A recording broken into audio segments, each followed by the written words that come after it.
Less than like $4.6 trillion lost by the federal government to the waivers when the grants to importers for 2017 and last year 2018. The loss entered through the Finance Ministry due to non-implementation of the Import Duty Exemption Certificate IDEC project. To stop the trend, the ministry don't approach the Infrastructure Concession Regulatory Commission ICRC for assistance. The ICRC on Thursday don't issue the full business case certificate of compliance for the Import Duty Exemption Certificate IDEC waiver to check further revenue loss. Inside statement by a special advisor on top media and communication, Paul Ella Abechi, Finance Minister Zainab Ahmed don't commend the ICRC Director General for the one where they take action for the project. She don't beg the official to take full advantage of the IDEC portal and put them enter full use to enable the federal government get full value for their revenues. The House of Representatives don't tell the Nigeria National Petroleum Corporation, NNPC, Chevron, Nigeria Limited, and the National Emergency Management Agency, NEMA, made a show face before relevant House committee for the one when they say they no agree off one abandoned oil when they say be cash fire for Ondo State. The motion when they say Honorable Victor Akinjo put for ground of the House say plenty property they burn and life of people when they say they see that area they affected. The international oil company Chevron when they say they be use that place to collect oil, no agree off the fire. The House don't adopt the motion and they contact those people when they say they get hand for inside. May they go give something to the community when this thing happen to.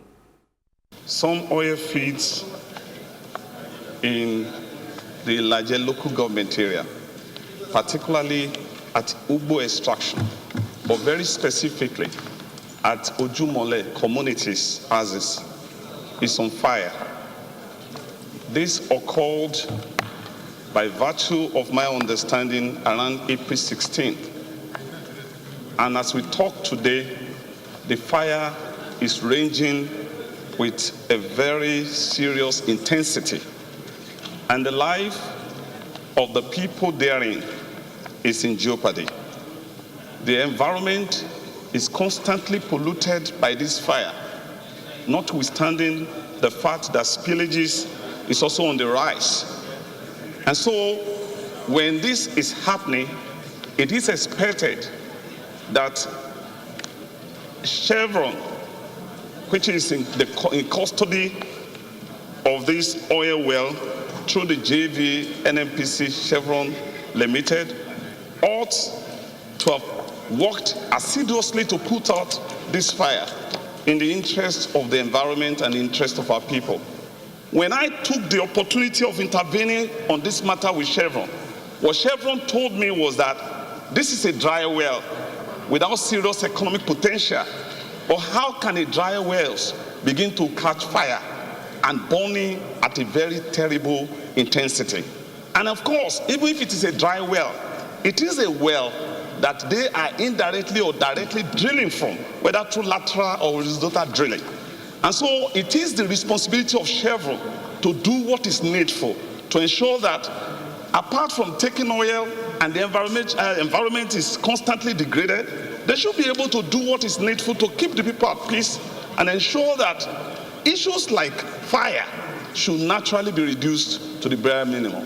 Mr. Speaker, honorable colleagues, be it a dry well or a barren well, whichever that well is, assuming that it was productive, it was producing and has become barren, what are the measures, steps taken to protect such a barren well from being a disaster point?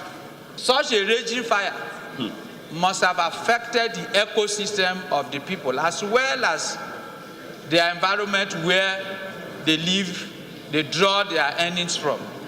And so it's important for this House, which is the People's House, to take a critical look at this issue and pass it for a proper investigation so that the pains and concerns of the people will be remedied by the action of this representative House.